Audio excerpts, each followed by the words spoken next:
네, 그동안은 논란이 많았던 박근혜 대통령의 중국 방문을 둘러싸고 국제 뉴스에서도 굉장히 그 이슈들이 많이 있습니다. 그 미국에서는 여전히 중국의 그 이 전성절 기념 행사에 대해서 부정적인 시각들이 언론을 통해서 아주 쏟아지고 있습니다. 또 이제 그런 것들 때문에 윤병세 장관이 급히 이제 북극까지 날아가서 알래스카까지 날아가서 그 캐리 미 국무장관을 만나서 여러 가지로 설명을 하고 뭐 그 설명을 듣고 캐리 장관은 뭐 한국의 결정을 또 존중한다. 뭐 잘해봐라.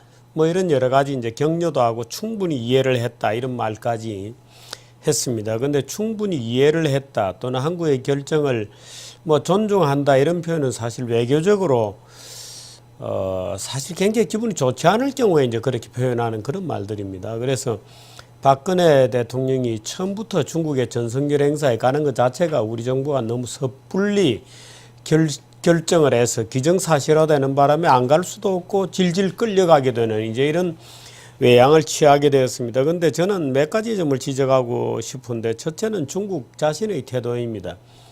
중국은 한일전쟁 및 반파시스트 세계전쟁 승리 기념 이렇게 얘기를 합니다만 중국의 지금 열병식을 하는 모습을 보면 중국이 그 과거에 70년 전에 우리가 이겼노라고 사실 뭐 중국이 이기지 않았다는 것은 제가 여러 가지로 설명을 드렸습니다만은 과거를 기념하고 이런 행사가 아닙니다. 중국이 지금 우리도 대국 굴기다. 우리 주먹도 엄청나게 커서 우리 근육 좀 봐봐.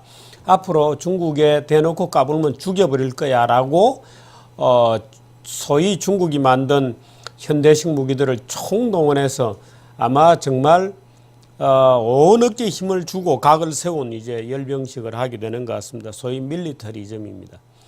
중국이야말로 자기들이 그 공격했던 바로 그 밀리터리즘을 지금 행사를 하고 있는 겁니다.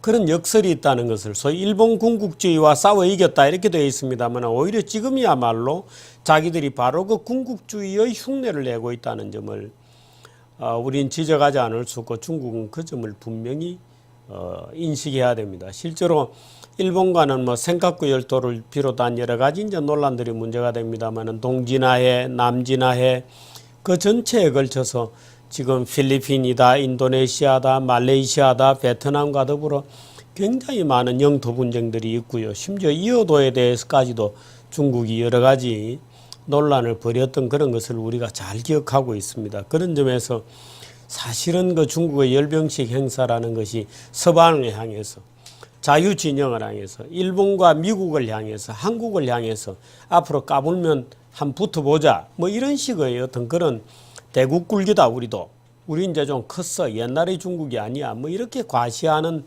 그런 행사에 한국의 박 대통령이 가서 박수를 친다고 하는 것에 대해서는 저는 여러 번 지적했듯이 아주 반대합니다. 그런데 어떻게 되었든지 간에 지금 이제 가다가 보면 그래서 이제 아마 그런 그 여러 가지로 의식했기 때문에 박근혜 대통령도 급조해서 경제인들 뭐 특히 중소기업가들 80% 나 이제 대규모 경제사절단 150명이나 되는 사상 최대 규모의 경제사절단을 꾸려서 이제 갑니다. 내일 가서 리커창하고 회의를 하고 같이 사진도 찍고 하겠습니다만은 사실 이 경제 문제도 그저 중소기업가들 데려가서 리커창하고 교동부하고 사진 하나 찍어주고 그때 중소기업이 이제 그 사진을 들고 지방기업들 다니면서 야 내가 리커창하고 찍은 사진이야 하고 이제 하면 도움이 되겠죠. 근데 사실은 보다 큰 문제는 따로 있습니다. 한중간의 경제 문제는 중소기업가들이 많이 가서 리커창하고 사진 한 장 찍어서 장사에 좀 도움이 되게 해주겠다는 대통령의 마음은 고맙습니다만은 한중간의 문제는 지금 따로 있습니다. 예를 들면 그동안 우리가 중국을 믿고 중국이 적어도 위안화에 있어서는 환율을 스트롱하게 가져갈 거라는 걸 믿고 무슨 위안화 직거래 시장 뭐 이런 거를 그 논란이 많은데도 만들었다가 지금 다 실패해 버렸지 않습니까? 이런 데 대한 책임 문제가 있습니다. 또 위안화가 4.6%나 기습적으로 평가절하를 했습니다만 그런 문제도 제가 볼 때 중국에는 내락을 받은 것 같습니다만 한국에는 사전 통보도 있는지도 의심스럽고 바로 중국이 4.6%나 급격하게 평가절하를 하면서 한국 경제에 지금 직격탄을 날리고 있습니다. 이런 데 대해서도 박근혜 대통령이 충분히 어필을 하고 너희들이 그래서는 안 된다. 너희들이 어떻게 대국을 지향하면서 자기만 살겠다고 평가절하를 하고 자기만 미국에 가서 잘 봐달라고 부탁하고 자기 마음대로 평가절하를 하면 대한민국은 어떻게 하냐. 다시는 그런 식으로 하지 말으라고 항의할 주제도 충분히 성립이 되는 것이죠. 이제 이런 것들에 대해서 사실은 대통령이 가서 얘기하고 우리 전자, 반도체, 뭐 자동차 이런 데 대해서 특히나 자동차에 대해서도 할 말이 굉장히 많고 그런 비즈니스 외교를 하겠다는 것 자체는 나무랄 것이 없습니다만 이번에 가는 것을 보면 아무래도 비즈니스 외교를 하겠다는 것보다는 여러 가지로 논란이 많으니까 이제 기업인들을 앞장세워서 야 비즈니스도 있다 하고 약간 보여주기를 하려는 그런 것 같습니다. 그래서 경제 문제는 일단 빼고요. 그러면 박근혜 대통령이 중국 가서 시진핑과 무엇을 해야 하느냐는 겁니다. 지금 윤병사 장관의 캐리를 만나가지고 여러 가지 얘기를 했습니다. 적어도 북한 문제에 대해서 중국의 역할을 기대한다 이렇게 되어 있는데 한반도 평화와 안정 또 평화 통일에 관한 중국의 역할 이렇게 얘기를 하고 있습니다. 이것은 청와대 주철기 외교안보 수석도 그렇게 하고 있는데요. 한반도의 평화와 안정, 평화 통일에 있어서 대한 중국의 역할에 대해서 우리 쪽에서 얘기를 좀 하겠다 이렇게 얘기했습니다. 그런데 그런 말은 정당하지도 온당하지도 않은 말입니다. 한반도의 평화가 안정에 대한 중국의 확고한 의지를 재확인하겠다. 주철기 수석이 이런 얘기도 했는데요. 그럼 중국으로서는 대환영입니다. 한반도의 평화와 안정 또 평화 통일에 대한 중국의 확고한 지지 오케이 100% 우리가 어그리한다 이렇게 할 겁니다. 그러나 그렇습니까? 정말 박근혜 정부의 복심이 또는 대한민국에서 통일을 생각하는 사람의 복심이 한반도의 평화와 안정입니까? 아니면 통일입니까?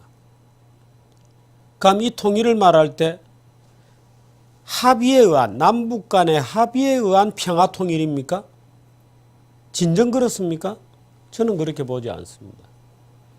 만일에 북한 정부와 정권과 남한 정부 사이에 합의에 의한 평화 통일을 대한민국 정부가 추구하고 있다고 그렇다면 저는 그 정부에 대해서 정말 가능한 모든 수단을 동원해서라도 욕을 할 겁니다. 그 얘기는 무슨 얘기냐? 그럼 한반도 평화와 안정, 남북 정부 간의 합의에 의한 평화? 그 얘기는 김정은이가 영원토록 통치해 먹어라.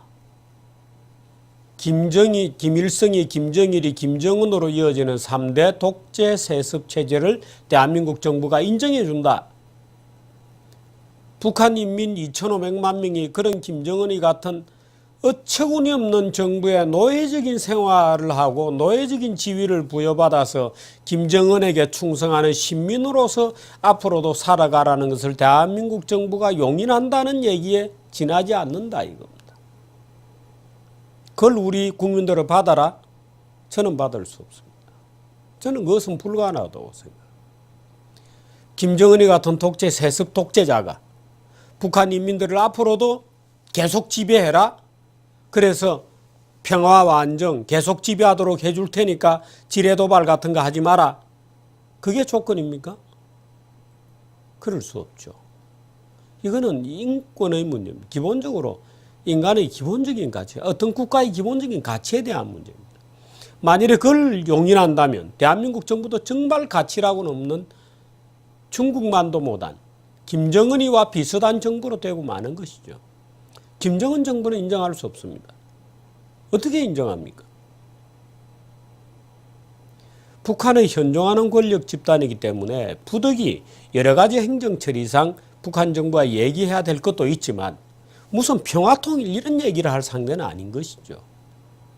지금 우리가 중국에 대해서 확고하게 해놓을 것은 북한에 어떤 종류의 변란 사태가 생겨도 중국이 절대로 압록강을 월경하지 않는다. 뭐 여러 가지 조건은 얘기될 수 있습니다. 오케이. 중국이 압록강을 월경하지 않는다면 우리는 미국으로 하여금 현 위치에서 더 이상 북진하지 않는다고 하는 것을 협상해 보겠다. 뭐 그러나 핵 문제 같은 것은 어떻든 미국이 미국에서 전문가들이 들어가서 해체하도록 하겠다 하는 것은 우리가 결정할 수 있죠. 북한의 어떤 형태건 권력의 공백이 생기거나 또는 군사적 충돌이 북한 내부에서 터지거나 북한의 어떤 형태의 별난적 상황이 터질 때 그 상황을 컨트롤할 수 있는 주도권, 계획, 주체는 대한민국이고 대한민국 군대다 하는 점을 명백히 해오는 겁니다. 지금 중국이 할 수 있는 것은 뭐 한반도 평화와 안정을 담보해달라, 평화통일을 지지해달라. 아닙니다. 평화통일이 무슨 합의에 의한 평화통일 같은 잠꼬대 같은 얘기를 하고 있나요? 합의에 의한 평화통일은 무슨 김대중의 무슨 연방제 통일밖에 없는 겁니다. 그 북한의 김정은의 북한에 대한 지배권을 인정해 줘야 되잖아요. 그 2,500만 대한민국 군인이 되어야 할, 당연히 되고 있어야 할 2,500만 그 북한 주민들이 김정은의 지배를 받는 것을 우리 용인해 주겠다? 김정은이 너에게 그런 합법성을 부여해 주겠다? 있을 수 없는 것입니다. 그래서 지금 우리가 시진핑과 논의해야 될 것, 지금 우리가 박근혜 대통령이 그 많은 비난을 해도 불구하고 또는 중국의 군국주의적 시위에도 불구하고 꾹 참고 열병식에 가는 이유는 시진핑으로 하여금 그 약속을 해라는 겁니다. 절대로 중국 군대는 어떤 형태건 월경하지 않는다. 심지어 UN 평화유지군이라는 캡을, 모자를 쓰고도 와서는 안 된다. 적어도 북한 문제에 관해서는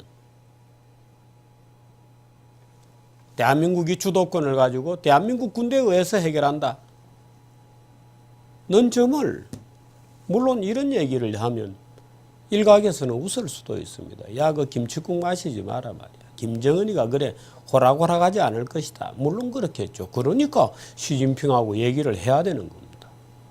그것이 아니라면 지금 우리가 시진핑하고 얘기할 이유가 없죠. 그것이 아니라면 우리가 시진핑과 얘기할 이유가 없습니다.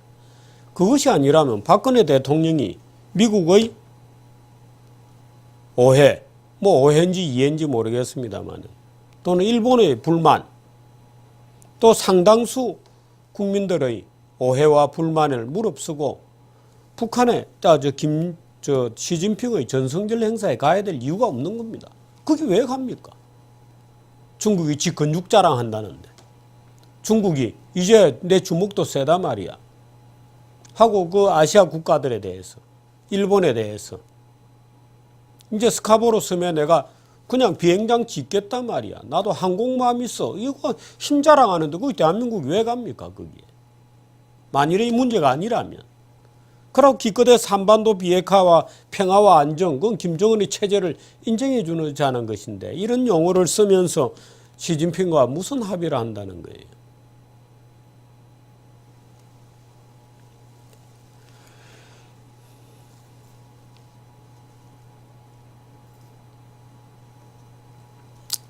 중국의 전성절 행사는 누가 뭐라 그래도 중국이 대국 굴기적 군사력을 과시하는 그런 행사입니다. 거기에 가서 엉뚱한 곳에 엉뚱하게 있으려면, 예를 들어서 이번에 북한 애들이 도발했을 때 그나마 대한민국의 국민들이 큰 걱정을 안 하고 두 다리 뻗고 잘 수 있었던 것은 미군의 존재 때문에 그런 겁니다. 저놈들이 도발 못하는 근거적인 이유는 뭐냐? 미군이 있기 때문인 거예요. 또 경북 예천에서 미군이 떴기 때문에 그놈들이 김정은이가 깜짝 놀라서 고위급 회담이라도 하자라고 제안하는 거지. 휴전선에서 우리 군이 원점 타격할 수 있습니까? 못했잖아요, 이번에도. 그래서 대한민국 안위는 미군에게 맡겨놓고 정작 대통령은 중국 군대 잘한다고 열병식 가서 박수를 쳐야 되잖아요. 그렇게 하려면 뭔가 얻어와야 된다. 이거. 뭔가 얻어와야 된다. 제가 좀 무리한 주문 같습니다만은 적어도 청와대 참모들이 그 정도는 계산해 놓고 대통령의 거취를 가느냐 마느냐를 결정을 했어야 된다. 기왕이 결정되었다면 적어도 시진핑의 그거 얻어와야 됩니다. 그 못 얻어오면 청와대 참모들 다 옷 벗어야 됩니다. 대통령을 위기에 빠뜨리고 대통령을 엉뚱한 장소로 모시고 간 거 아니에요. 그 못 얻어오면 청와대 참모들 다 옷 벗어야 됩니다. 그런 얘기를 드립니다.